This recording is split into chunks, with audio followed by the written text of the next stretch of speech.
सुर्खेतको Panchpuri बाबेचोरका सञ्चारकर्मी radio डाँडाद्वारा एफएमका सञ्चालक अमर कार्कीको हिजोबाट social मिडियामा एउटा भिडियो क्लिप भाइरल भइरहेको छ।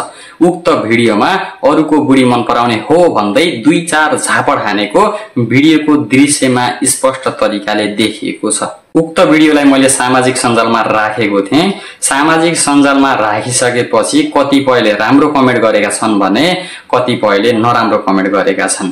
कतिपयले यी दुईटैको गलत हो भनेका छन् भने कतिपयले यिनलाई फसाउन खोजिरहेको हो भनेर भनिरहेका छन्। वास्तविक कुरा के हो अहिलेसम्म खुलेको छैन। यो भिडियो सुर्खेत पञ्चपुरीको हो भन्ने कुरा त सबैलाई थाहा छ, तर यो भिडियो सुर्खेत पञ्चपुरी कुन ठाउँको हो, कुन गाउँको हो, के कारणले भइरहेको छ भन्ने कुरा कसैलाई पनि थाहा छैन। एकजना व्यक्तिले मलाई कमेन्ट गर्नु भएको थियो, अमर कार्की सरको त फेसबुक आइडी ह्याक भएको 2-3 दिन भयो भनेर भन्नु भएको थियो। मैले फेसबुकमा गएर सर्च गरेँ, राम्रोसँग हेरेँ, साँच्चीकै अमर कार्कीको फेसबुक आइडी ह्याक भएको छ। मैले आफ्नो स्क्रिनमा राखिदिएको छु, तपाईले देख्न सक्नुहुनेछ।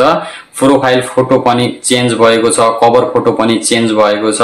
त्यो आइडीमा नेगेटिभ फोटोहरू छ र नेगेटिभ भिडियोको लिङ्कहरू त्यसमा एड गरिएको छ भने यो आइडी अमर कार्कीको ह्याक भएको छ। 100% म लेखेर दिन सक्छु। मैले अमर कार्कीका सहकर्मी साथीहरूसँग बुझ्ने कोसिस गरेको थिएँ, तर उहाँहरूले पनि हामीलाई केही पनि थाहा छैन सर भनेर भन्नुभएको छ।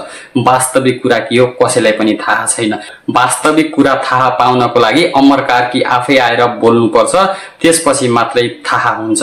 अहिले सोशल मिडियामा आएर अरूको बारेमा आलोचना गर्नु, गाली गलौज गर्नु राम्रो होइन। को सही छ को गलत छ कसैलाई पनि थाहा छैन। नजिकैको प्रहरीहरूले राम्रोसँग छानबिन गरेर राम्रोसँग अनुसन्धान गरेर दोषीलाई कारबाही र निर्दोषलाई न्याय दिनुपर्छ भन्न चाहन्छु म। र यो भिडियो हेर्ने साथीहरूलाई कस्तो लाग्छ, तपाईका मनमा लागेका कुराहरू तपाईले कमेन्ट बक्समा गएर कमेन्ट गर्न सक्नुहुनेछ।